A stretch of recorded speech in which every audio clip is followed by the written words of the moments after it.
Oi, gente! Tá começando mais um episódio do EARCcast comigo, Daiane Lorenzetti. E vamos dar sequência no primeiro episódio com FGMF, um episódio riquíssimo. Se você não assistiu, volta, assiste e continua com a gente aqui, nesse onde a gente vai abordar vários assuntos, segredos do sucesso. Eles vão contar tudo pra gente, os segredos do sucesso do escritório. De novo, na sequência, muito bem-vindos, Fernando e Rodrigo. Obrigado. Vamos dar sequência. O roteiro só tem 4 páginas, gente, então vai ser bem tranquilo. Fácil. Bom, nessa parte a gente vai falar sobre empreendedorismo. Geralmente quase sempre, né? O arquiteto não se vê como empresário, não entende ali o escritório como empresa, né? E eu vejo o quanto vocês batem nessa tecla. Eu conheci o escritório, são 5 andares, com todos os departamentos divididos, enfim. Vocês realmente tratam o escritório como uma empresa. Foi sempre assim, desde o início, teve uma virada de chave? Acho que eu poderia falar um pouco da gênese disso, do começo, né? E o Rodrigo, que cuida bem da parte administrativa do escritório, pode dar mais detalhes. Mas quando a gente criou o escritório, assim, né? No quarto ano da faculdade, ali nas rampas da FAO mesmo, assim, eu lembro até onde foi que a gente estava falando, então vamos mesmo fazer um escritório, então vamos e tal. O Rodrigo não estava, porque ele entrou no projeto número 2. O projeto número 1 era o Lourenço e eu. É brincadeira. A gente... Claro que a gente pensava a arquitetura de forma similar, mas a gente era uns garotos. Você não tinha realmente uma experiência, um traço arquitetônico, uma coisa desse tipo, né? Você não tinha nem bagagem para esse tipo de discussão, apesar da gente querer. Então, mais do que falar assim, olha, a gente pensa parecida a arquitetura, embora todo mundo pensasse meio parecido ali naquele ambiente da FAO, a gente acreditava muito em ter uma estrutura profissional para poder fazer um escritório criativo, investigativo, né? Eu não gosto da palavra autoral, mas fazer um projeto com muito carinho, né? Nós tínhamos, assim, grandes mestres que nos davam aula, tipo Paulo Mendes da Rocha, Caiaba, Eduardo de Almeida, o Joaquim Guedes, Barossi, uma série de grandes nomes da arquitetura, mas todos tinham, assim, estúdios pequenos, né? Uma produção maravilhosa, linda, melhor que a nossa, inclusive, mas... muito melhor que a nossa. Mas... assim, uma casa por ano, um projeto, então um museu que rolou e tal, e não assim, muitas coisas, né? E, ao mesmo tempo que a gente estava para fora do Brasil, caras que a gente respeitava muito, respeito até hoje, o Renzo Piano, né? Um grande mestre e tal, e ele tinha um escritório mais profissional no sentido de ter uma estrutura profissional para poder fazer aqueles projetos, né? Poder fazer mais projetos e atender várias demandas diferentes, né? Então a gente se questionava muito o porquê disso, né? Porque ou você tem um estúdio pequeno, autoral, ou você tem um escritório profissional como existia no Brasil, mas que faz tipo, um pouco mais do mesmo naquele momento, tá? No final dos anos 90 e tal. Então a gente criou o escritório pensando, olha, a gente quer fazer uma estrutura profissional, uma estrutura organizada e tal, né? Que gere dinheiro, não na esperança de ficar rico com a arquitetura aqui no Brasil, é muito difícil, mas na expectativa de conseguir se manter e poder realmente se debruçar sobre cada projeto. Até porque o quanto de dedicação você vai dar para cada projeto tem a ver com o quanto você consegue receber e tal. Então você está sempre no prejuízo fazendo projetos e acaba largando eles, né? Não dando certo. Então, quando a gente criou o escritório, a gente sempre teve essa visão, né? E claro, isso parece fácil, mas né, tem altos e baixos, tem crises no Brasil, cresce, diminui e tal. A gente não é preparado para fazer uma estrutura maior, cuidar da parte também de aparecer, que também era meio criticada naquele momento, de mostrar os projetos, para conseguir mais projetos e tal. Mas assim, eu gostaria de ter 1000 projetos do Paulo Mendes da Rocha no Brasil, sabe? 500 do Acaiaba em São Paulo, para a gente poder visitar, porque são arquitetos que têm um valor inestimável, mas se tivessem tido uma produção ainda maior, né, assim, e de construção da nossa cidade, seria bom para a arquitetura e para a sociedade brasileira, né? Porque são nomes importantíssimos, né? O Paulo Mendes depois ganhou o Pritzker, né? A gente tem exemplos maravilhosos dele em São Paulo, mas eu queria que tivesse 5 vezes mais.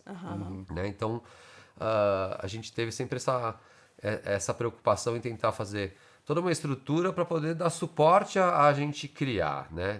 E não o contrário. A gente não quis vamos ser empresários da arquitetura. Até porque se a gente for uma construtora, alguma coisa, ia ficar rico. Não sofrendo. Mas deu certo dentro do que a gente tinha se proposto a fazer. Tem uma fala do Lourenço que entra nessa... Essa eu lembro bem que é do Lourenço, que ele fala o seguinte, que a primeira coisa, ele falando para os novos profissionais, né? A primeira coisa que vocês têm que entender é que a arquitetura é bacana, mas vocês têm que entender que se querem tocar um escritório, estão tocando uma empresa. Uma parte do seu tempo será para coisas que vocês não foram formados, não foram preparados e não têm informação. Aprende, treine para entender o escritório como um negócio. Sim, eu achei surpreendente. Ele resumiu. Surpreendeu, Lourenço. Não, eu acho que isso é uma verdade, né? Quando a gente está na faculdade, a gente aprende lá arquitetura, mais ou menos, mas é tudo muito voltado para isso. Ainda mais se pensar numa faculdade pública como a que a gente fez, né? Em que essas questões empresariais às vezes são até mal vistas, né? Mas a verdade é que se você vai ter o seu escritório, ainda que seja você sozinho trabalhando na sua casa, você vai estar sendo uma empresa. Pode ser um MEI ali, que vai poder dar uma nota e tal, mas custos pagos pela sua mãe, mas ali você é uma pequena empresa, né? E eu acho que entender isso e entender que em paralelo ao trabalho de fazer os projetos tem todo esse lado que precisa ser cuidado, é importante, porque senão não adianta você ser um super arquiteto e saber fazer um belo projeto, mas se você não tem um cliente, se depois você gasta mais do que você recebeu, por mais que isso aconteça até hoje muitas vezes com a gente, mas você não pode só acontecer isso, né? Senão chega uma hora você não aguenta, né? E tem que buscar outra alternativa, tal, né? Então, acho que assim, o que é importante, né? Como disse o Fernando, a gente sempre acreditou que as coisas não são excludentes. Você pode ser um super arquiteto e ainda assim ter um escritório organizado, que tem o seu resultado ali anual, que pague os impostos, que tenha os funcionários, que pague um aluguel, né? Então, acho que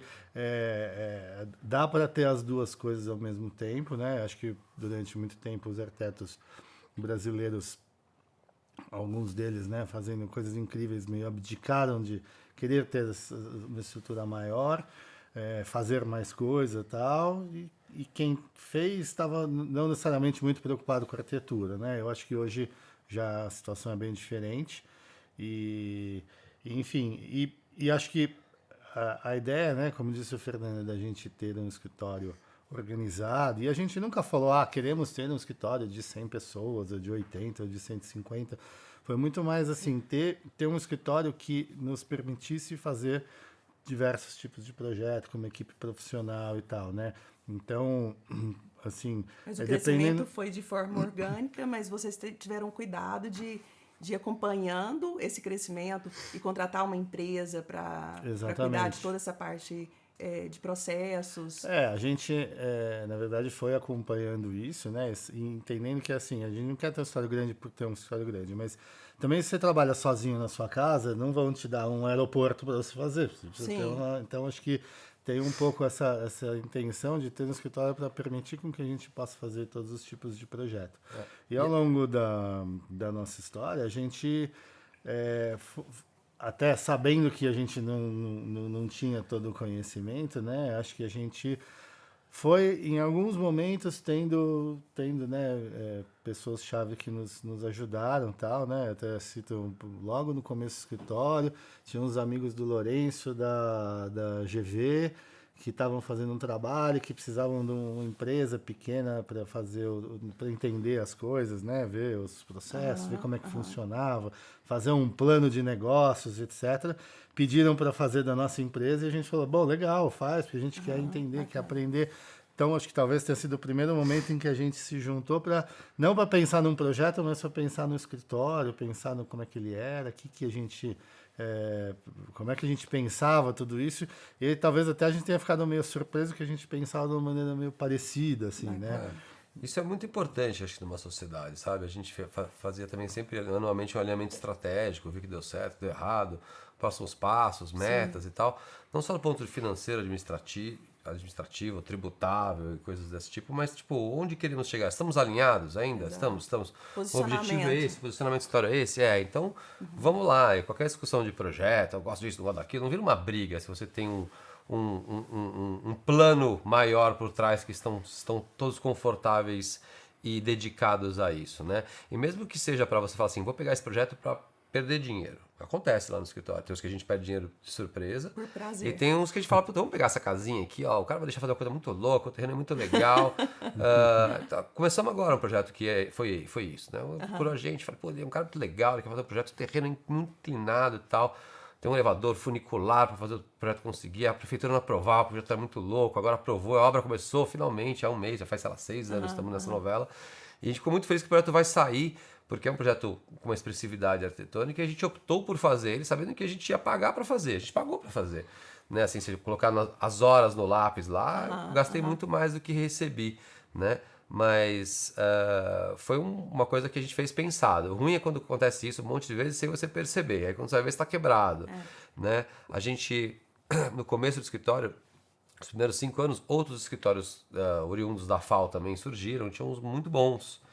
E vários se esfacelaram, porque ou os sócios brigaram, ou tipo, eu lembro de um caso que o cara falou, o que aconteceu com o escritório? Tava voando, ganhando um monte de prêmio, tava, né, fazendo uma produção incrível.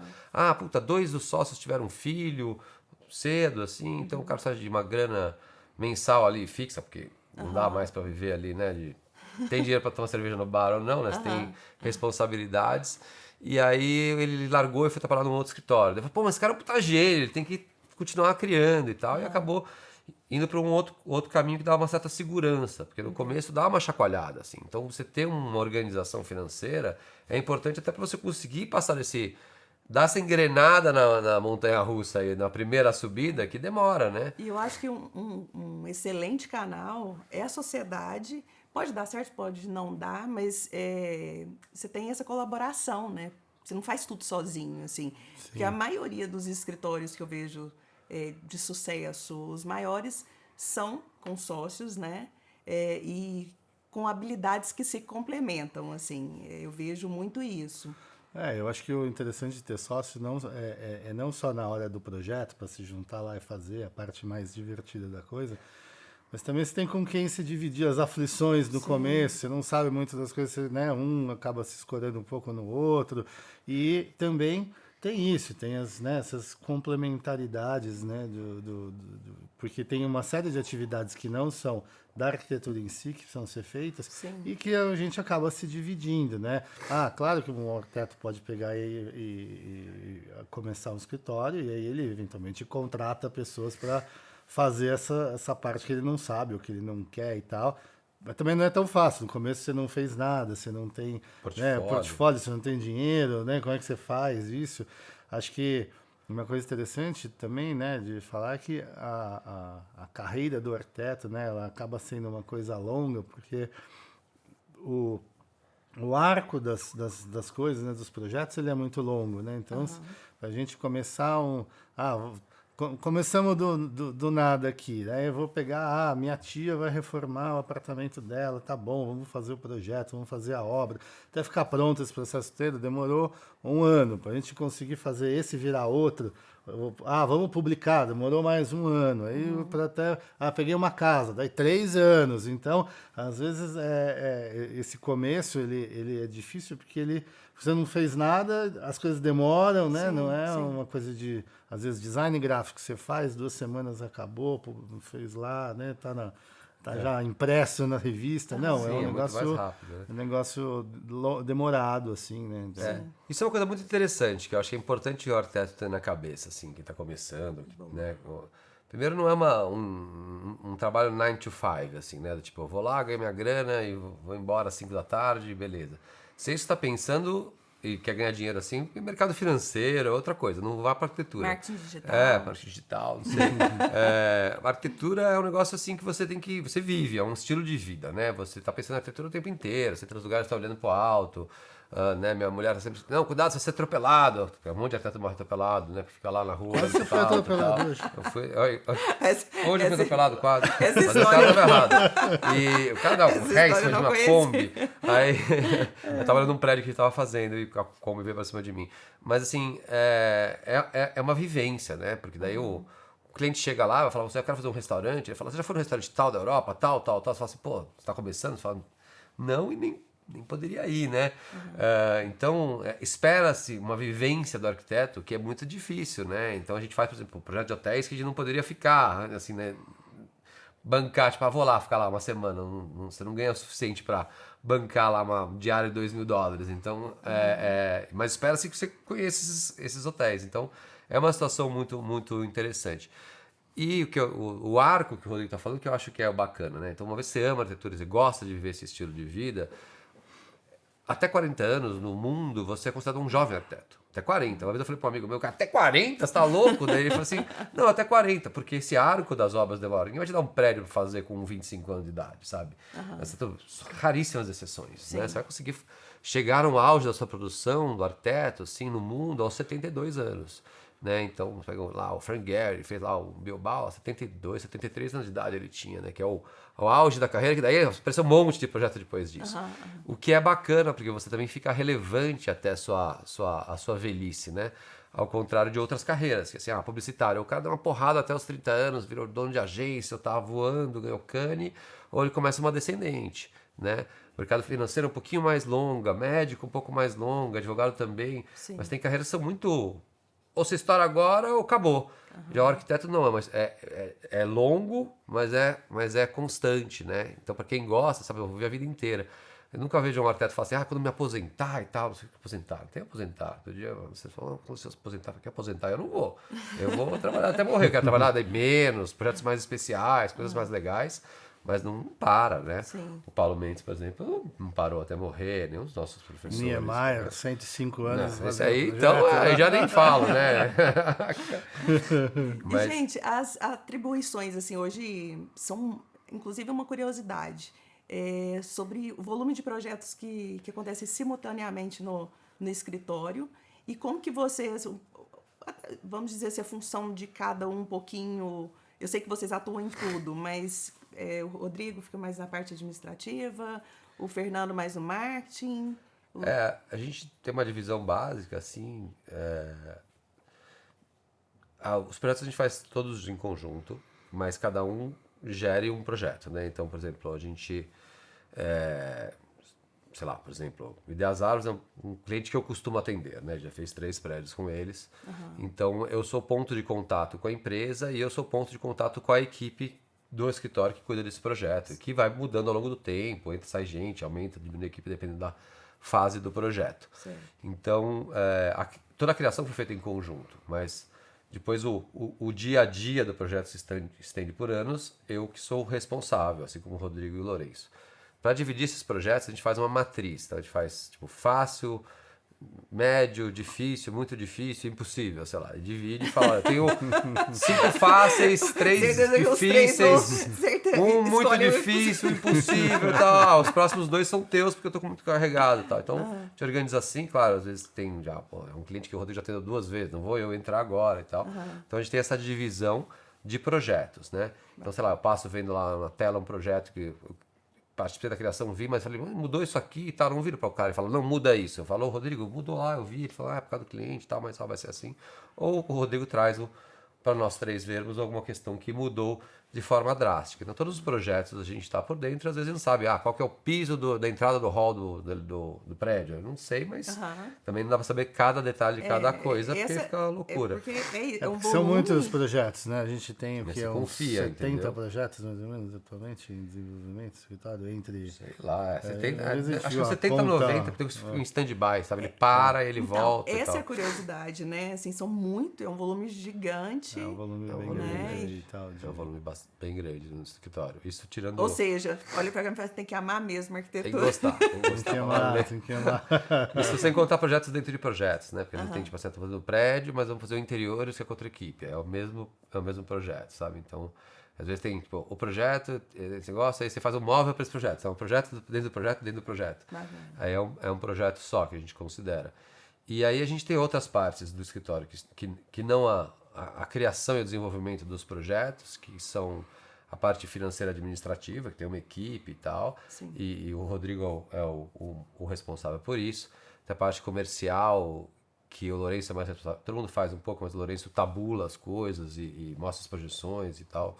e um pouquinho mais de urbanismo, que o Lourenço está mais à frente, quando tem que ir lá com o governo, fundações e tal, que ele tem mais experiência.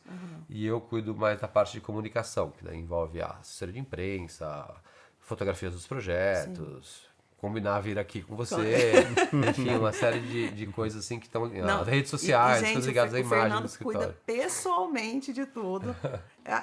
Tem uma equipe também, mas... Acho que também não é para todo mundo, né? Puxar o peixe aqui também um pouquinho. Eles se conhecem faz tempo. Não daria tempo de arquitetar. Não dá tempo de fazer as coisas. Mas até a forma de alinhamento entre vocês contaram no outro episódio, né? Que é a famosa quarta-feira, né? Eu imagino que o dia legal, né? Quarta-feira é o dia que é o dia legal de fazer os projetos, a criação deles. Claro que às vezes a gente acaba aproveitando o tempo para falar de algumas coisas assim também do escritório, mas a gente até tenta deixar esse dia para ver as coisas de projeto mesmo, e a gente, né, depois tem outras instâncias para discutir coisas da equipe, alguma coisa administrativa, alguma questão financeira, um cliente que não está pagando, alguma divulgação que tem que fazer e tal, alguma coisa que, né, os três têm que participar, então tem muito disso, né? Tem muito assunto, né? Sim, e fora tudo isso, a gente tem que fazer networking, tem que estar presente nos eventos, premiações, enfim.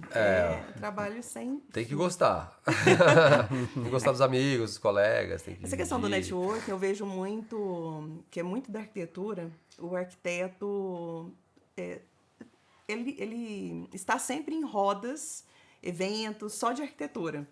O que eu acho que é um erro, de não estar em outras rodas, porque é ali que está o cliente potencial, né? Exato. Vocês concordam comigo? Totalmente. A gente, aliás, acho que talvez uma coisa que nos ajudou no começo é porque acho que os três tinham turmas de amigos que não eram, né, da arquitetura. Então, claro, a gente tinha os amigos da faculdade, tinha alguns amigos arquitetos, e ao longo do tempo a gente foi conhecendo mais arquitetos, tem, né, hoje mais amigos arquitetos do que tinha antes, mas a gente sempre teve as nossas turmas, né, da infância, a turma do bairro, a turma de alguma atividade esportiva, enfim, né? Porque acho que também faz parte, né, não ficar só falando de arquitetura, tal, que chega uma hora fica chato, né? E acho que depois tem isso, a questão do networking, né? Principalmente no começo do escritório. Então foi importante ter esse network, conhecer outras pessoas de outras atividades, conhecer os advogados, que ganham mais dinheiro, o cara do mercado financeiro ganha dinheiro mais cedo, pode te contratar, porque os arquitetos ali estão na mesma que você, né? Então, não vão te contratar e estão atrás dos projetos também. A gente nunca fez isso de né? forma proposital, assim, mas aconteceu. E eu sempre falo em palestras, assim, tipo, gente, é legal você ter arquiteto, filho de arquiteto, namora arquiteto, anda com os arquitetos, é massa, mas assim, é legal conhecer outras pessoas, não só por networking, tipo, no sentido de conseguir um trabalho, mas para entender a cabeça das outras pessoas que formam a sociedade, assim, então, e que vão ser seus... Senão eles vão ser seus clientes, outras pessoas que não são arquitetos. Então, não dá para você só falar de arquitetura e ver entre arquitetos, aí você vai ir para o mundo real lá e falar, o cara falou isso para mim, tipo... Né? É importante para o arquiteto ter uma vivência fora da arquitetura, porque são as pessoas que você vai atender, é a sociedade que você está trabalhando, né? Inclusive, o que eu mais vejo é o arquiteto fazer, por exemplo, o marketing para o colega. Por exemplo, a rede social, o Instagram, a gente considera hoje um portfólio digital, né? Nossa apresentação. E daí esse arquiteto sempre não faz para o cliente, né? É uma coisa que eu vejo de vocês incrível o Instagram de vocês, a forma que vocês abordam os projetos. Você cuida pessoalmente também de tudo, né, Fernando? Essa questão das redes sociais? Cuido, tem uma equipe no escritório que daí está sob minha responsabilidade, assim, que faz essa parte de redes sociais, além da assessoria de imprensa e tal, mas as redes sociais são feitas internamente. E a questão das mostras de decoração. Eu fiz uma pesquisa e eu vi que vocês não participaram, mas ao mesmo tempo também eu vi que grandes escritórios não participam de Casa Cor. O que vocês acham? A gente já participou de uma Casa Cor, né, em 2015, que foi no Jockey, a convite da Casa Cor, então não era bem um ambiente, era a entrada, a gente fez uma estrutura de madeira junto com a Rewood, que foi super interessante, assim, num momento que ainda não se usava tanto estrutura de madeira. Era uma colmeia grande, depois uma área de assessoria de imprensa, a área da... como chama? Onde vai a imprensa, coletiva de imprensa, bilheteria e tal, todo o acesso. E aí lembro que a gente estava atrasado e tal, né? E tinha um guindaste, 70 toneladas levantando a cobertura e colocando um dia antes, e o ambiente seguinte já tinha o pessoal passando aspirador de pó, né? Eu falei, nossa, olha a diferença de escala. Foi uma experiência muito bacana, e depois quando a Casa Cor mudou pro espaço ali Conjunto do Conjunto Nacional, eles deram um toque pra gente, falaram com o Lourenço, vem visitar esse espaço, ver o que você acha. O Lourenço foi lá e falou, nossa, animal, eu falei, acho que dá pra fazer a Casa Cor aqui. O Lourenço falou, com certeza, ele voltou, mostrou as fotos, falei, que lugar é esse? Ele vinha dentro do Conjunto Nacional, eu falei, mas aonde? Ninguém conhecia o lugar. E daí a gente fez um master plan com eles, dessa primeira mostra e essa ida deles pra lá. No ano passado a gente foi convidado pela LG e pela Líder, que é uma Mas loja não que a é gente a atende pegada de sempre. vocês, né? Assim, Não é participar. a pegada nossa de participar, e acho que é uma coisa muito voltada para interiores. A gente faz interiores, mas sempre nos nossos projetos. Sim, sim. Eu acho muito legal ter a mostra. Eu acho que foi muito bacana a Casa Cor mudar para Paulista, assim, muito mais democrático o espaço. A gente sempre vai, participa,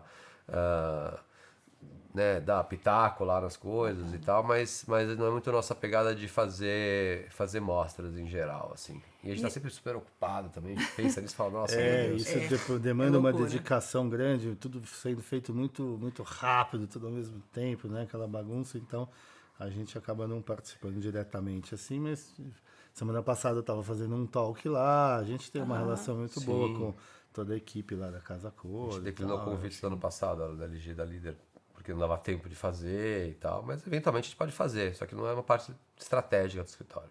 E, gente, a relação com os clientes também é uma forma de marketing, né? Porque geralmente é a venda mais certa, que é de indicação, né? Como que é a relação de vocês com os clientes? Vocês atuam diretamente ou vai passando para as equipes? Como que funciona?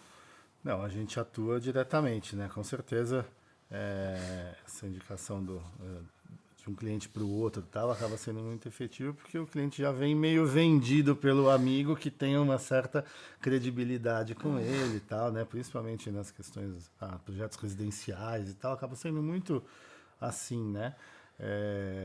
Então, e a gente tem uma relação sempre bem próxima dos clientes e tal.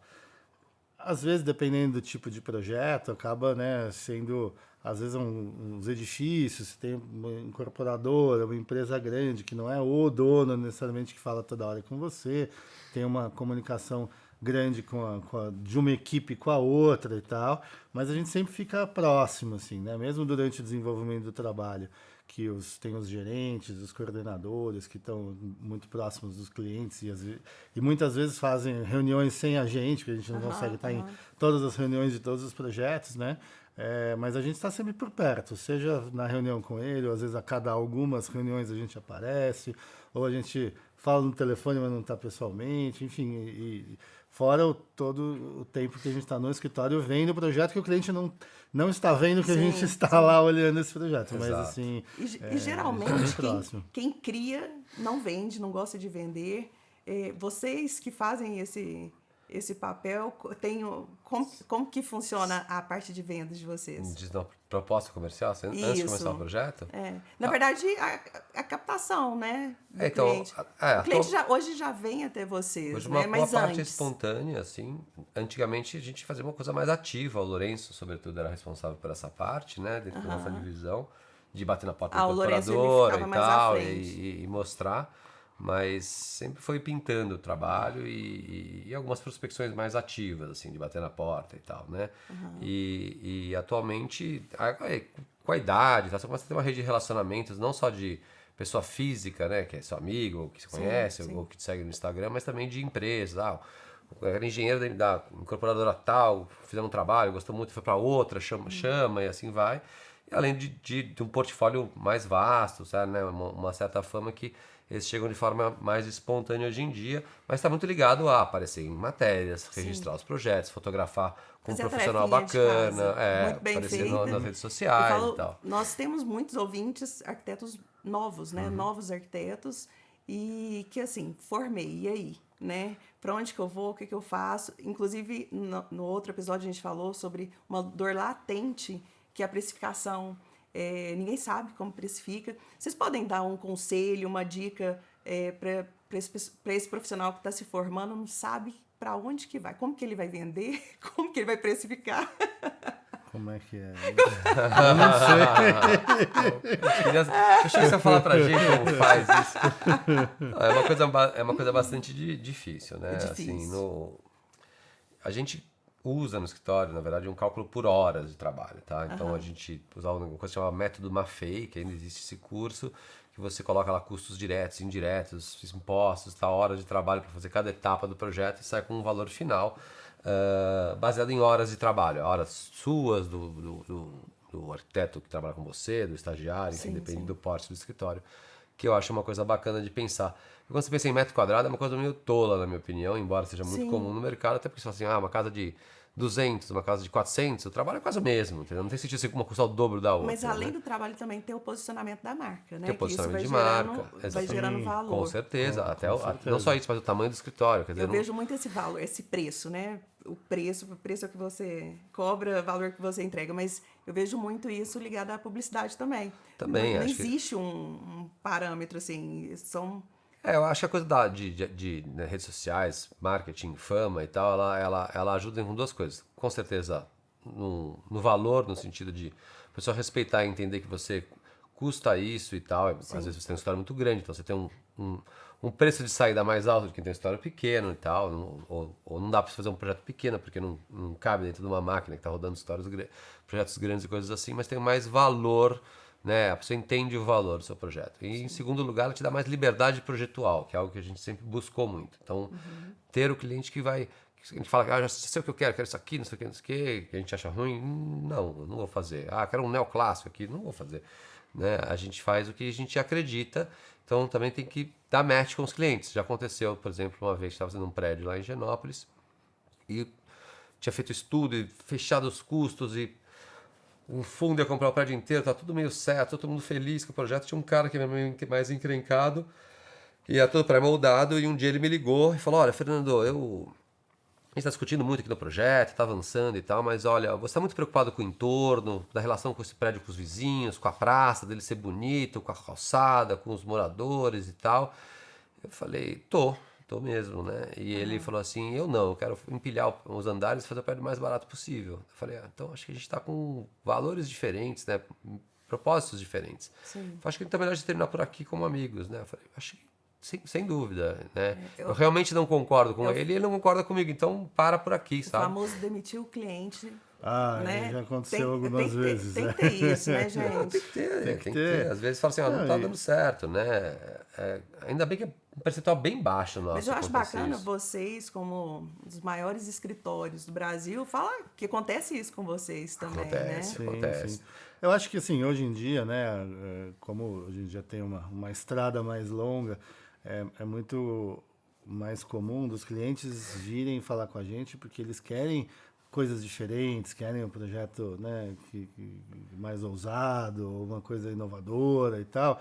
E o que é muito bom, porque o cliente já chega, né, dando uma certa liberdade, querendo uma coisa mais legal. Então, esse tipo de coisa tende a acontecer menos, assim, né, do que quando está no começo, que você meio que tem que aceitar o que aparece, aí você tenta, né, e às vezes você tenta coisas mais diferentes, o cliente não quer, você vai tentando conseguir aos pouquinhos também, que acho que de certa forma é um pouco que a gente acaba fazendo. Mas às vezes acontece, né? Esse desalinhamento de ideias e tal, né? Então, outro dia mesmo no escritório, a gente estava lá falando com o cliente e o cara queria, no final, um projeto comunzinho, não sei o quê, normal, que não tinha nada a ver com o que a gente queria fazer, mais barato do que a gente estava propondo. E aí a gente falou, não adianta a gente ficar lutando para convencer o cara a fazer uma coisa que ele não quer fazer. Sim. Ele não vai fazer, ele vai fazer a dele no final. Vocês estão Só vai perdendo tempo. todo mundo se estressar, perder tempo, dinheiro e tal. Então, paciência, não é esse projeto que a gente vai fazer. Eventualmente, no próximo, em algum momento, a gente faz outra coisa para ele que tem a ver com todo mundo, né? A importância de falar não também. Exatamente. Né? Até e além disso, especialmente para quem está começando assistindo a gente, que também não dá para achar que todos os projetos vão ser uma obra-prima, né? Tem que fazer muitos projetos ao longo da sua carreira para se manter. Sim. E, sei lá, o Artigas foi talvez um dos maiores arquitetos brasileiros, um dos maiores arquitetos do mundo, assim, na minha opinião. E assim, qualquer cara que conhece muito Artigas pode citar, sei lá, 15 a 20 projetos aqui para você, mas ele fez 250. Não quer dizer que eram porcarias os outros projetos, mas não, eram obras-primas, eram projetos que ele precisava fazer para sobreviver, para ganhar dinheiro, viver, ter sua família, enfim, ter condições de fazer seus projetos. Uns melhores, uns piores, uns esquecidos, uns que o cara varreu para baixo do tapete. Acontece, quando você está começando acontece mais. E tudo bem, você tem que fazer um portfólio. Então, um vai dar errado, outro vai dar certo, né? Aí você põe no portfólio que deu mais certo. Aí você cria estratégias para conseguir fazer o melhor possível, conseguir essa liberdade projetual, discutir, argumentar de uma forma sempre elegante e tal, para conseguir chegar num nível que você vai conseguir ter mais oportunidades de fazer coisas bacanas. Mas sempre vão pintar algumas coisas que não são tão incríveis assim, também não é que você tem que ter vergonha disso. Né? Todos os profissionais do mundo fazem isso, acho que, né? Todo mundo tem que lá, começar, né? Não é qualquer um Tem que lá. começar. Pega um cara que fez 1.500 projetos. Não são 1.500 obras-primas, entendeu? Tem um monte de projeto que é mais ou menos, mas aconteceu um monte de coisa e não dá para criticar, porque pode ser um monte de razão. Pode ser o cliente, pode ser o orçamento, pode ser a legislação, pode ser que estragaram o projeto do cara na obra e não deram voz a ele ali, ele se ferrou. O próprio amadurecimento, a falta de amadurecimento desse Exato, profissional, né? é uma jornada, sabe? Né? Não dá para pensar só em fazer obras-primas, assim. Embora acho que tem que tentar. É isso que eu ia falar. Tem que tentar. Tem Isso que eu ia tentar fazer o falar. melhor sempre. Ao mesmo tempo, tem que começar, tem que tentar, né? Tem que Então, tentar. a gente... Não pode desanimar, né? A gente dá muita palestra aí, né? Em várias cidades do Brasil e tal. Às vezes são cidades pequenas, e daí o que é muito comum, quando chega no final, aquela parte das perguntas, ou depois que acabou, sempre vem aquela coisa, muito bonitos os projetos de vocês, ousados e tal, mas na minha cidade isso nunca seria aceito. Na minha cidade não dá para fazer essas coisas. Então a pessoa, às vezes, está na faculdade, já tem 20 e poucos anos, acabou de se formar e já chegou derrotada, né? Tem Assim, aquele preconceito, né? E já coloca toda a dificuldade. Inclusive, essa parte das palestras, a gente já está no finalzinho, era a minha próxima pergunta, porque vocês fazem palestras no Brasil todo. É por prazer de dividir o negócio de vocês. Nessas palestras, os arquitetos são mais... Eles querem saber mais sobre os projetos, sobre mais a parte técnica ou mais a parte inspiracional?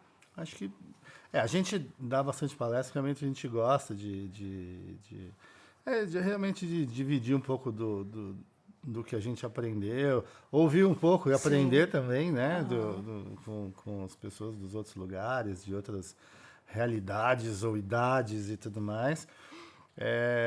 E acho que as perguntas são de todos os gêneros, né? Então acho que tem bastante pergunta sobre os projetos, sobre como é que você resolveu isso, como é que você convenceu o cliente a fazer aquilo e tal. Mas tem muito disso, né? Como é que vocês começaram? Como é que vocês, né, fizeram? Né? Então tem muito sobre a trajetória, assim, que acho que é uma coisa bacana, né? A gente, em geral, quer saber da trajetória dos outros. Desafiadora, aquela assim, sensação assim, será que eu vou chegar lá? Não, chega. Eu acho assim que para uma cidade menor, eu falo assim, pô, aqui é muito difícil, muito preconceito na minha cidade e tal. Eu falo, tudo bem, mas pega os projetos, faz. Puta, um deu errado. Outro você conseguiu 60% do que você queria, puta, fotografa, já vai só achar legal. Ó, o próximo você vai fazer, vai dar 70% do que você queria, 80%. Aí você vai conseguir mexer com a cidade toda, mexer com a sociedade dos arquitetos locais e conseguir fazer coisas mais legais. Então tem que ver como uma oportunidade isso, né? Sim. O Brasil como um todo é meio velho oeste. Você consegue, a gente com menos de 50 anos conseguiu construir lá 500 projetos, prédios enormes e tal. Não aconteceria se a gente morasse na Itália. Acontece aqui. Por outro lado, o arquiteto é subvalorizado, tem pouca voz na sociedade e ganha pouco. Né? A gente ganha, sei lá, 10% do que os corretores ganham para vender um prédio nosso, às vezes, em uma semana. Mas você tem oportunidade aqui, entendeu?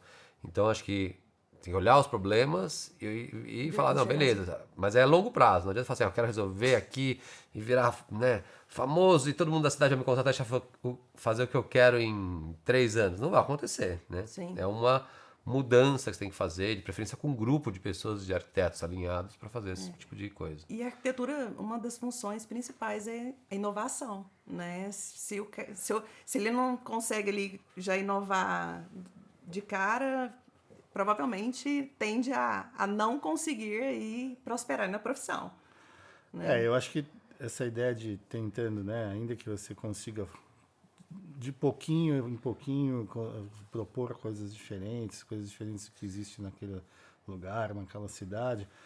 Acho que aos poucos pode ser uma trajetória um pouco mais sofrida no começo, mas ela vai te trazer resultados depois, né? Se você falar, não, aqui não dá e não funciona tal, que deixa eu faturar minha grana aqui gastando o mínimo de horas possível e tal, acho que isso é mais difícil de depois... agora depois de 20 anos fazendo sempre mais do mesmo, agora eu resolvi ser o senhor inovador e vai todo mundo vir aqui atrás de inovação. Não vai, porque não foi isso que você foi construindo ao longo do tempo, assim, né? E acho que tem espaço para todo mundo, sabe, na certeza. cidade, né? É importante os arquitetos se unirem e conseguirem precificar melhor, que é uma como classe você falou, e ver. pouco unida, Pouco né? unida, eu acho que sim, fazendo dumping de preço que já é muito barato, né? É um negócio muito ruim para os arquitetos, é ruim para a sociedade, é ruim para toda a parte artística da arquitetura brasileira, como posicionamento internacional e tal.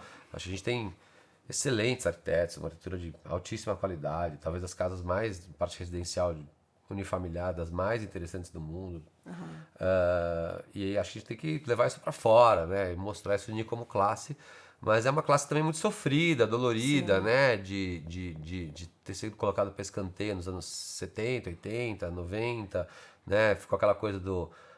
eu ia ser arquiteto, o amigo falava, mas você vai ser, então, tipo... decorador, um Sig Bergamin, sei lá, um Juramentano. Não. Eu quero construir.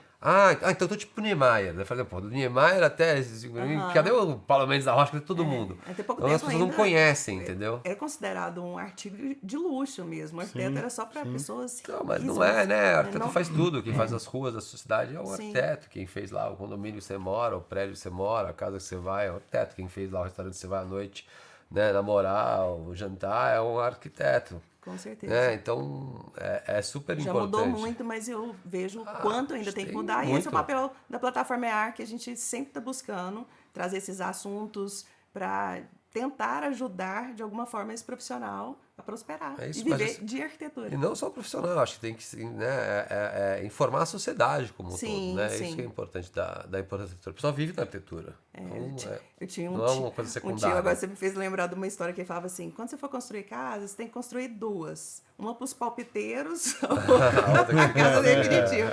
Todo mundo se acha, né? Arquiteto e jeito. Médico e técnico da seleção, né? É tipo isso. É verdade. Ai, gente. Foi excelente os 2 episódios. Muito, muito, muito bacana receber vocês. Muito obrigada pelo tempo de vocês. Eu gostaria que vocês deixassem uma mensagem para esses profissionais, baseado nessa trajetória incrível de vocês. O que vocês poderiam deixar aí de inspiração para eles? Vou começar, hein? Assim, não esmoreçam, não desistam com as primeiras porradas que vocês vão levar dos clientes, porque vão acontecer. Tenta tirar sempre um aprendizado disso. Acho sempre importante se envolver com a obra e tal. Mesmo se você chama uma obra que você fala, ficou uma porcaria, porque o cliente mudou tudo, vai lá para ver as questões técnicas, você vai levar para o outro que vai ser legal, sabe? E se joga. Assim, não vou pegar isso porque talvez não seja exatamente o que eu quero. É medo, né? Medo de se expor. Então vai lá e tenta fazer o melhor, que o retorno virá. Mas é um estilo de vida, não é uma profissão, e ela dura muito tempo, então se prepara para colher frutos mais tarde, sem esmorecer. Enquanto isso, costurar parcerias, né? Conseguir encontrar outros caminhos para não sair da arquitetura. Exato, né? Tem que ter, né, perseverança, tem que ser curioso com as coisas, entender como elas funcionam, né? Acho que tem um mercado enorme aí, né, de construção e coisas sendo feitas para os arquitetos trabalharem em diversas áreas. E acho que é essa questão, né? Não ficar muito pensando no dinheiro imediato aqui, porque não é uma profissão que vai te dar dinheiro imediato. Acho que se sua ideia é essa, acho que tem outras profissões que conseguem te dar isso mais rápido, mas é uma coisa que pode te dar muito mais prazer, pode te, né, ter uma carreira muito mais longeva e tal. Então acho que é um pouco isso, né? Vamos lá, força. Eu conheço um monte de gente que ganha um monte de dinheiro que tá louco pra se aposentar porque detesta o trabalho. É mais legal quem se diverte no trabalho, não trabalha, né? Se diverte. Então acho que isso é uma coisa importante. Eu imagino vocês criando. Deve ser uma diversão. Tem os dias de estresse, vai ser os dias divertidos. Tem os dias legais também. Gente, muito, muito, muito obrigada mesmo. Foi um prazer lançar essa temporada, essa primeira temporada, né, do EARCast aqui em São Paulo. Que seja a primeira de várias, porque eu tô apaixonada. Então, queremos continuar fazendo, inclusive fazendo em outras capitais também. Muito mas São legal. Paulo já ganhou nosso coração. Obrigada pelo tempo. Eu que agradeço. Obrigado, Dai. Obrigado. É isso aí. Nós que agradecemos. E uma honra sermos os primeiros da temporada. Sucesso na temporada. Vão dar sorte. É isso aí. Gente, obrigada e até o próximo episódio.